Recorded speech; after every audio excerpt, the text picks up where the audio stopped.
Hello students, today we will see the inheritance topic which is included in TY-BSc Computer Science syllabus in Java. I, Sheetal Jagtap, Assistant Professor in Kekewa Graduate College.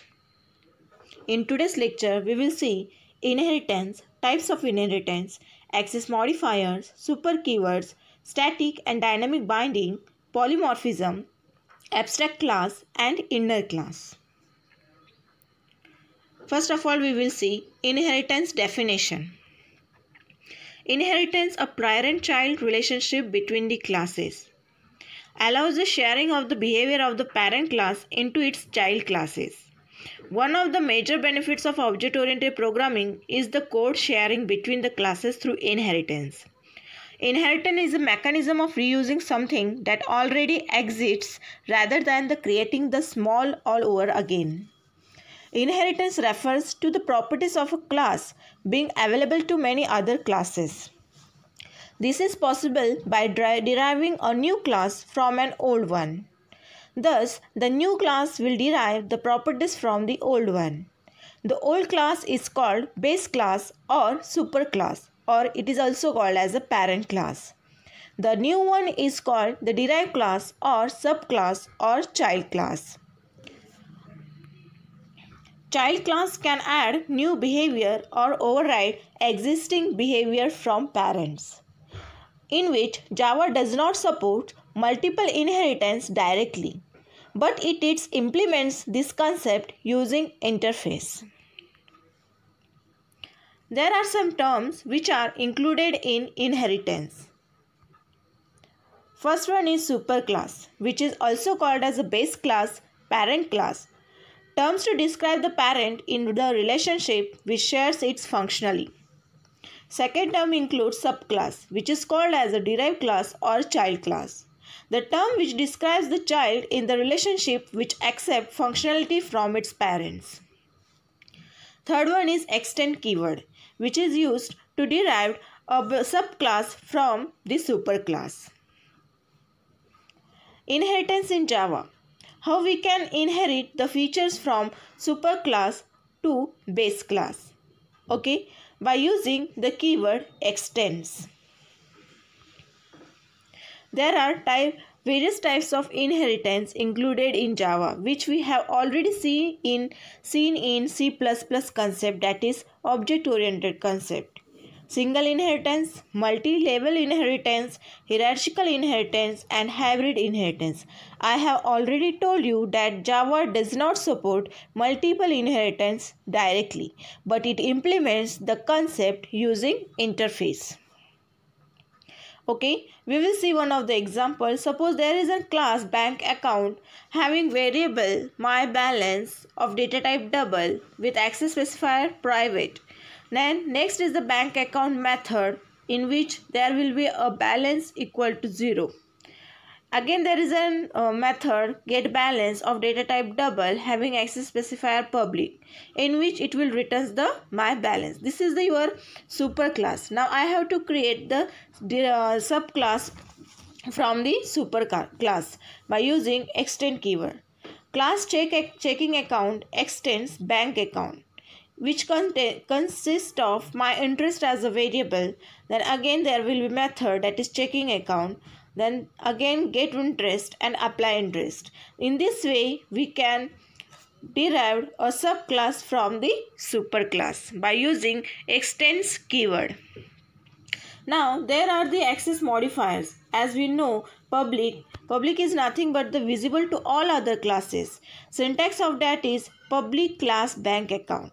Next is a private, which is visible only for the current class or its method or its instance. Instance are nothing but the object of its particular class. For example, private string my ID, in which a child class cannot refer to its parents' private members. Next one is protected. This one is new to us, as visible it will visible to the current class and all its child classes. For example, protected int my width. Okay, the next is a package. Default access, no modifier. It will visible to all classes in the current package. As we know, the package is the new concept which is included in a Java that we'll see in a later section. Next is a super keyword, used to refer the super class of the current class. It can be used to refer the parent class method, variables or constructors. Neither when there is a name conflict with the current class. Conflict in the sense then there is an ambiguity, that time we use the super keyword for the current class accessing their objects or methods. Then how we can access it, or a syntax of that super keyword is what?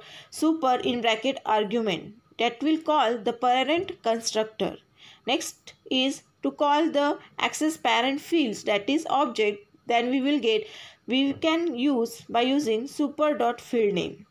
And if we want to access the method of parent class, then we will use super.methodName.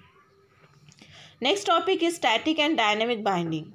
Static binding methods and types are hardwired at compile time. Static methods referring to their instance variables and the types of the reference variables you declare. Whereas dynamic binding methods and their types determines and check the programming in the running time. The non-static methods that called as a virtual method. These types of object that variables refers to. Polymorphism. It is one of the concepts used in a Java, which is in object-oriented programming language. Like inheritance, interface provides a way to achieve the polymorphism in Java. Polymorphism is nothing but having the same thing in many forms. For example, if we have a variable of type bank account and call withdraw on it, it might execute the version of charges or fee, or the version from the checking account that tallies interest, or the regular version, depending on the type of actual object what we have to do. Next topic is abstract class.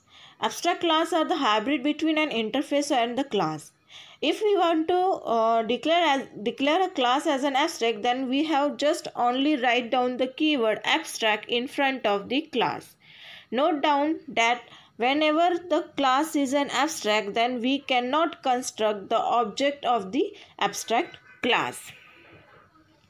Next topic is inner class. This is the last topic of this session.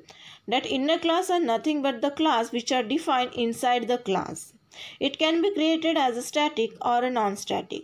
Today we will focus on the non-static inner class. Inner class can be hidden from the other classes. That concept we know, that encapsulation, hiding of data. Useful when implementing the data structure like linked list, or we will see inner class behavior in graphical manner.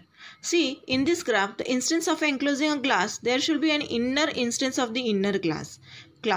Provide syntactic nesting of a class plus an association to the particular object of the outer enclosing class that created in that.